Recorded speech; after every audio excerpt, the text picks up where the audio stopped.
Kita ulas makna pesan Megawati saat bertemu Ketua Harian Gerindra Sufmi Dasko Ahmad bersama juru bicara PDIP Ansi Lema, politisi Golkar Nurdin Halid, dan pengamat politik Ray Rangkuti. Selamat malam Bapak-Bapak yang wajahnya cerah sekali ya membahas tema ini tampaknya. Waalaikumsalam warahmatullahi wabarakatuh. Saya ke Bung Ray dulu. Ini pesan jaga Pak Prabowo maknanya apa ya Bung Ray? Apalagi jaga. Itu kan ada kesan perhatian lebih dari Bu Mega. Pesan sebalik itu kan harus berangkat dari apa sih yang isi pertemuan mereka sebelumnya gitu. Nah ini yang menjadi rahasia sehingga Ibu sampai kepada pesan sebaiknya menjaga Pak Prabowo, sebaiknya kompak dan sebagainya gitu. Nah, saya tidak tahu apa itu sehingga Ibu sampai pada ucapan itu gitu loh. Kan kalau kita misalnya mencoba mengurutnya ke belakang, mungkin ada informasi tentang ini, tentang itu yang sampai kepada Ibu Mega melalui dua utusan Pak Prabowo ini gitu, sehingga respon Ibu Mega mengatakan ya kompaklah dan kira-kira gitu, jagalah persatuan, ya jagalah Pak Prabowo gitu, alias apa gitu. Respon Ibu Mega yang mengatakan janganlah Prabowo kompaklah itu, apakah itu menandakan ada sesuatu yang terjadi di lingkaran koalisinya Pak Prabowo gitu. Itu petandanya sih, responnya Ibu ya jaga, Pak Prabowo nya jaga. Kan kalau kalimat Pak Prabowo nya dijaga, memang ada apa dengan Pak Prabowo sehingga keluar kalimat dari Ibu Mega itu Pak Prabowo nya dijaga. Nah ini yang kita belum tahu. Berarti Bung Ray bisa ada variabel apa dan siapa kalau bicara soal jaga? Ya itu yang kita belum tahu ini sebetulnya apa yang pernah terjadi kalau benar itu ya asumsinya sehingga respon Ibu Mega ke apa namanya itu dua utusan Pak Prabowo ini jaga Pak Prabowo-nya gitu, apakah sedang terjadi sesuatu yang mungkin dirasakan konfliktual di lingkaran istana negara sekarang ini. Itu ini ya pertanyaannya sehingga jawab Ibu, respon Ibu ya itu tadi ya kan, misalnya kan kalau kita datang ke orang lain salam ya dari si Anu, kan jawaban kita ya salam balik ya gitu ya. Iya, baik-baik ya, sehat-sehat ya gitu ya. Iya, kalau penyampaiannya gini, ya tentu jawabannya seperti mungkin yang disampaikan oleh Ibu Mega. Oke, jaga loh ya, Pak Prabowo ini harus dijaga. Nah, kalau Bung Ansi, bagaimana menyampaikan kalau kita katakan ya kisi-kisi dari pesan yang sebenarnya ingin disampaikan jaga Pak Prabowo ini disampaikan PDI Perjuangan yang ada di luar lingkaran pemerintahan, Bung Ansi. Kalau isi detailnya pasti nggak akan dikasih tahu, nanti Bung Ansi bisa dicubit sama DPP kalau bocorin, tapi intinya apa yang bisa kita baca? Ya Friska, ini dalam perspektif komunikasi politik ini semua unsur terpenuhi. Pemberi pesan adalah Ibu Mega. Pesannya jelas, jaga Presiden Prabowo, medianya itu adalah Mensesnek, dan kemudian penerima pesan atau receivernya ini adalah Presiden Prabowo. Pesannya itu adalah disebutkan jaga Presiden Prabowo. Kami ingin menegaskan bahwa walaupun PDI Perjuangan hari ini berada di luar pemerintahan, tetapi kami punya kepentingan bahwa pemerintahan Presiden Prabowo ini dan seluruh jajaran kabinetnya itu bisa bekerja secara baik untuk mewujudkan ekspektasi, visi, misi, dan juga program kerja dari pemerintahan Presiden Prabowo. Kami walaupun berada di luar kekuasaan, tentu memainkan peran checks and balances untuk memastikan bahwa kita secara bersama-sama itu bergotong royong bisa membangun bangsa ini. Karena itu kalau ditanya, apa sesungguhnya pesan dari Ibu Mega? Ya pesan dari Ibu Mega adalah jaga Presiden Prabowo, agar iklim kerja kondusif, agar Presiden Prabowo bisa menjalankan tugas dengan baik, mewujudkan visi, misi, dan orientasi program kerja serta kebijakannya itu dilakukan secara baik. Ilustrasi sederhananya begini, Presiden Prabowo ini adalah seorang leader, ibarat konduktor yang memimpin sebuah orkestrasi, dan sebagai konduktor tentu leader ini harus bisa memainkan peran memimpin semua yang mereka termasuk di dalamnya ini bekerja dengan baik. Maka ada 3 unsur penting yang harusnya bisa diwujudkan oleh Presiden Prabowo dan kabinetnya. Jaga Presiden Prabowo yang pertama adalah jaga soliditas kabinet dan pemerintahan ini. Hari ini kita sudah masuk dalam era baru. New era has already come. Presidennya namanya Presiden Prabowo Subianto. Ya. Maka yang namanya menteri, para pembantu presiden, itu harus betul-betul menunjukkan loyalitas mutlak kepada Presiden Prabowo Subianto. Ya, tidak boleh ada loyalitas ganda atau loyalitas yang lain. Kepada? Loyalitas ini juga membutuhkan yang namanya soliditas, kekompakan dari jajaran kabinet ini. Betul-betul soliditas, betul-betul kompak, betul-betul guyup, betul-betul pejal ya konteks kabinet ini. Dan kalau loyalitasnya ada, soliditasnya bisa dijaga, maka efektivitas kerja untuk mewujudkan visi ya, dalam aksi implementasinya itu bisa akan menjadi lebih baik. Jadi pesan yang sebenarnya adalah bahwa jaga Presiden Prabowo berarti jaga visi beliau dalam implementasi kerja di lapangan. Jadi jaga visi, loyalitas, dan soliditas. Pak Nurdin, Bang Nurdin, emangnya ada tanda-tanda tidak loyalnya para menteri misalnya di kabinet ataupun tidak solidnya kabinet sehingga harus ada pernyataan Bu Mega yang mengatakan jaga Pak Prabowo? Saya kira bangsa kita bangsa yang besar, ya.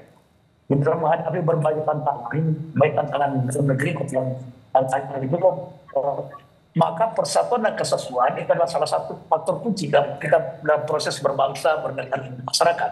Maka semakin sering para pemimpin bisa bertemu, baik silaturahmi politik maupun silaturahmi lainnya, itu adalah semakin bagus. Nah, pertemuan antara Pak Dasko dengan Ibu Mega itu memberikan pesan positif dalam proses demokrasi kita, memberikan pesan positif dalam proses berbangsa, bermasyarakat, dan bernegara.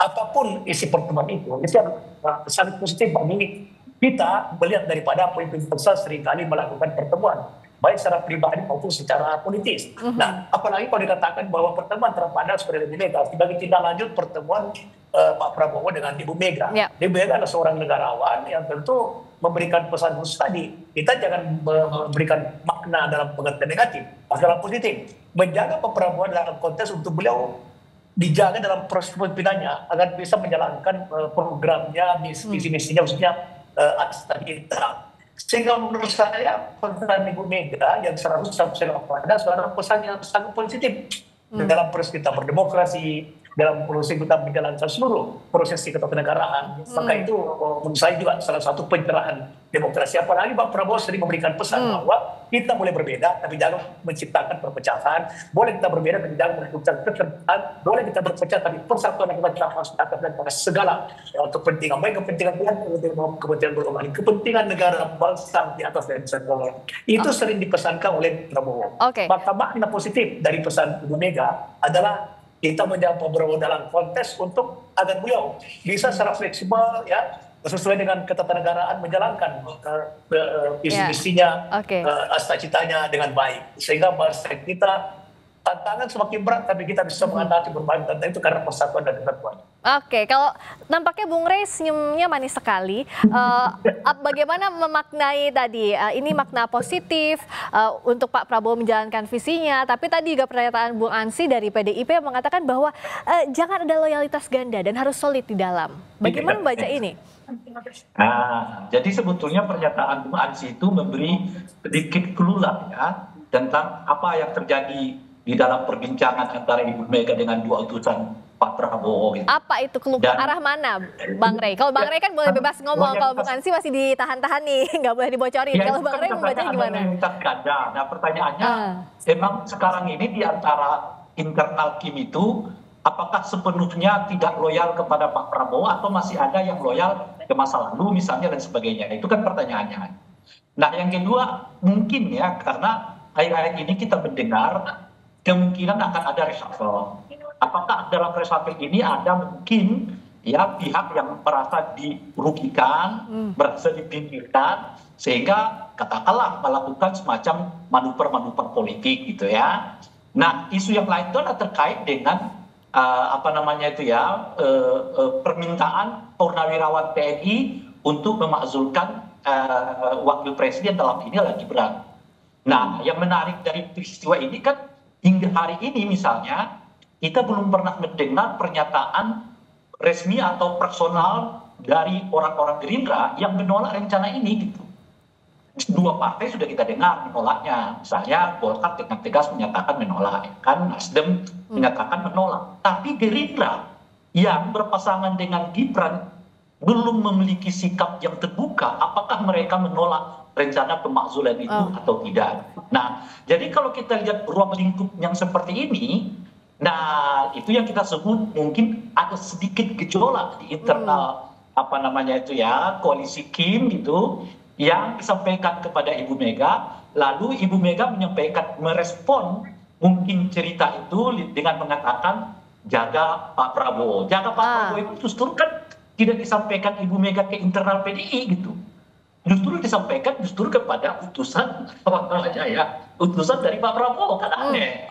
Kalau sekiranya Pak Ibu Mega mengatakan kepada seluruh kader PDI kita tetap menjaga Pak Prabowo, artinya itu kan ke dalam.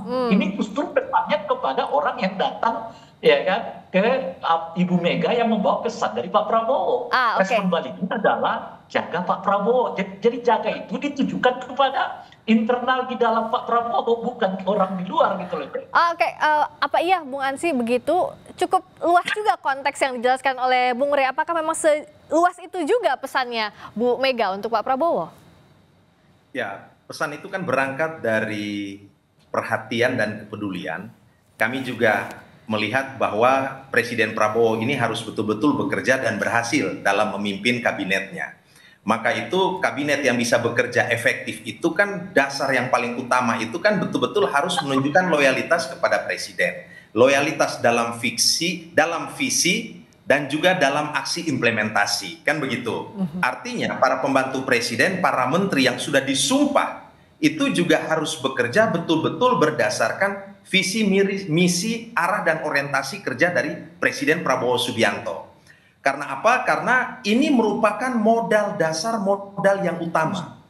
Kalau seandainya loyalitas ini bisa terbentuk, maka akan terbangun sebuah iklim yang kondusif secara internal dari kabinet atau pemerintahan ini untuk bisa bekerja. Dan kami atau Ibu Mega, PDI Perjuangan, berharap bahwa para pembantu presiden, para menteri, ini betul-betul bekerja secara cerdas, bekerja keras, bekerja ikhlas, untuk betul-betul mendukung kerja Presiden Prabowo Subianto mensukseskan agenda-agenda pembangunan nasional. Karena beberapa waktu lalu sebenarnya Presiden Prabowo pun juga pernah di momen Lebaran itu pernah menyampaikan pesan kepada Cak Imin ya, ketika itu yang mengumpulkan sejumlah menteri, beliau menyampaikan rapatkan barisan. Ya, sebenarnya apa yang disampaikan oleh Ibu Mega dan PDI Perjuangan, kami ingin hanya memperkuat hal itu. Kami ingin melihat bahwa kalau kami yang berada di luar kekuasaan ingin memastikan bahwa Presiden Prabowo itu bekerja efektif dan kemudian berhasil, apalagi para pembantunya, kabinetnya, partai-partai yang berada dalam koalisi. Tapi PDI Perjuangan tetap tidak mau masuk ke lingkaran kekuasaan. Pilihan politik untuk berada di dalam atau di luar secara definitif itu baru akan kami tentukan pada saat Kongres mendatang. Tetapi sampai detik ini posisi PDI Perjuangan itu berada di luar kekuasaan, memainkan peran sebagai mitra kritis, mitra, berpartner, mengembangkan politik komunikasi terbuka, silaturahmi, tetapi tetap bisa memberikan kritik-kritik konstruktif, tentu dengan pendasaran ilmiah, dengan rasionalitas politik, didukung dengan fakta dan juga data-data yang valid dan akurat. Itu kira-kira pilihan politik PDI sampai detik ini. Nah, kalau Bang Nurdin, sebenarnya kalau di internal koalisi ada yang nggak solid terhadap Pak Prabowo atau ada keterbelahan nggak sih di sana? Ya, kalau dalam selama ini kita bisa lihat ya bahwa Pak Prabowo pidato terakhir ketika sidang paripurna kabinet menyatakan mengucapkan terima kasih kepada menterinya atas prestasi yang didapat dalam 100 hari kepemimpinan Presiden Prabowo. Dengan ucapan terima kasih dan penghargaan tersebut itu pertanda bahwa tidak ada keretakan sama sekali, tidak ada perbedaan yang mendasar. Ya, kalau perbedaan ini perbedaan dalam konteks pekerjaan, tapi bukan perbedaan dalam konteks politik. Ya, dan perbedaan itu kemudian tidak berujung kepada adanya keterbelahan. Nah, oleh karena itu, kalau kita lihat kinerja para menteri sekarang atas pernyataan Bapak Presiden itu pertanda bahwa terjadi soliditas kekompakan luar biasa oleh para menteri, para pembantu presiden. Nah, secara politik sama sekali kita tidak melihat bahwa ada sesuatu yang membuat kita bisa curiga atau bisa menyatakan bahwa ada kertakan atau ada yang tidak loyal. Persoalan misalnya ada menteri, ya ini kan kita bisa menerjemahkan, menafsirkan karena adanya beberapa menteri yang datang bertemu Pak Jokowi di Solo. Itu sebenarnya bagian daripada di mana beliau adalah seorang pemimpin presiden 2 periode, tidak lebih daripada sebuah penghargaan terhadap pemimpin masa lalu. Bukan dalam konteks bahwa dia menciptakan wilayah ganda, sama sekali tidak ada, khususnya dari Partai Golkar. Partai Golkar itu sangat solid dan apapun jangankan menterinya, seluruh kader pusat Golkar telah diserahkan oleh Pak Bahlil bahwa kita harus solid mendukung apapun yang menjadi program Pak Prabowo dalam konteks untuk meningkatkan posisi bangsa kita di masa depan. Oke, saya minta singkat-singkat dari Bapak-Bapak, dari Bung Ansy dulu. Jadi PDI Perjuangan akan terus menjaga Pak Prabowo, bisa jadi ada kemungkinan di dalam koalisi juga ya, tergantung nanti arah politik pasca Kongres gitu. Bung Ansy, tolong di-unmute dulu. Tampaknya masih termute. Ya. Ya, silakan. Posisi politik PDI Perjuangan itu baru ditentukan di Kongres mendatang. Tetapi hari ini kami masih berada di luar kekuasaan.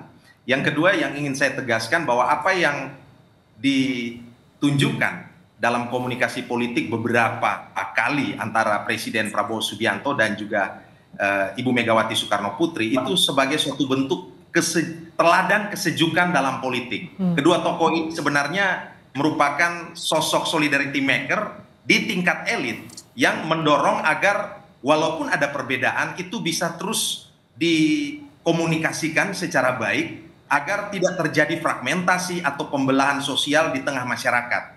Jadi kami walaupun berada di luar berkepentingan betul untuk bisa menciptakan iklim kondusif bagi pemerintahan Presiden Prabowo, karena bagi kami suksesnya pemerintahan Presiden Prabowo ujungnya itu manfaatnya juga akan dirasakan oleh rakyat. Dan PDI Perjuangan konsen betul bahwa kesejahteraan rakyat dan juga kemakmuran, keadilan rakyat, ya, salus populi suprema lex itu adalah hukum tertinggi dalam politik. Itu yang paling utama. Oke, kalau dari Bang Nurdin, apakah bisa dipastikan pesan itu bukan gangguan dari internal, tapi internal juga akan yakin bahwa tetap menjaga Pak Prabowo?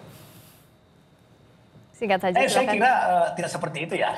Dan menurut saya posisi politik sahabat kita dari partai PDI Perjuangan itu sangat bagus sekarang, sekalipun di luar kekuasaan, tapi siapapun di kader-kader PDIP di dalam legislatif itu tetap dia kritis tapi konstruktif. Sama sekali saya merasakan ya sebagai salah satu pimpinan Komisi 6 DPR RI, teman-teman PDI Perjuangan itu sangat konsen mendukung program pemerintah, tapi tidak berarti bahwa kemudian kritis konstruktifnya hilang, sama sekali tidak. Saya merasakan teman-teman PDIP itu sangat kritis, tetapi kemudian juga itu sangat konstruktif dan itu dibutuhkan oleh pemerintah. Oleh karena itu, menurut saya posisi politik partai PDI Perjuangan itu sangat baik sekarang. Ini seperti Nasdem juga tidak dalam kekuasaan tetap mendukung pemerintah. Dan saya kira itu bagus ya. Jadi di luar kekuasaan tidak berarti bahwa oposisi, karena negara kita dengan sistem negara kita itu tidak mengenal namanya oposisi. Menurut saya Bung Ansy itu posisi PDI Perjuangan sekarang sangat baik ya, khususnya di legislatif yang kami bersama teman-teman PDI Perjuangan itu sangat bersatu kompak mendukung pemerintah, tapi tidak menghilangkan daripada kritik-kritik yang konstruktif dari sama-sama kita maupun partai-partai termasuk partai golongan tadi. Jadi sekalipun kita dalam koalisi, tetapi kemudian kita hal-hal yang tidak berorientasi kepada kepentingan rakyat tidak mengkritisi dari program tersebut. Oke. Kalau Bung Rey, bagaimana arah dinamika konstelasi politik yang bisa terjadi pasca ini? Dugaan saya mungkin akan ada haluan yang berubah dari Pak Prabowo. Oleh karena itu beliau membutuhkan semacam komunikasi dengan Ibu Mega kalau itulah, kalau ini, kalau itu dan sebagainya. Nah itu sebetulnya bisa kita lihat dari 5 penanda. Ya. Penanda pertama tadi disebutkan oleh Bung Ansy, Pak Prabowo mengatakan Caimin rapatkan barisan. Setelah itu Pak Prabowo berkunjung ke Ibu Mega. Sampai sekarang terus berkomunikasi. Yang ketiga, sampai saat ini sudah 2 kali lebaran, Pak Prabowo rasanya belum pernah bertemu kembali secara fisik dengan Pak Jokowi. yang sebelumnya cukup intensif kan, itu pertemuan fisiknya gitu ya.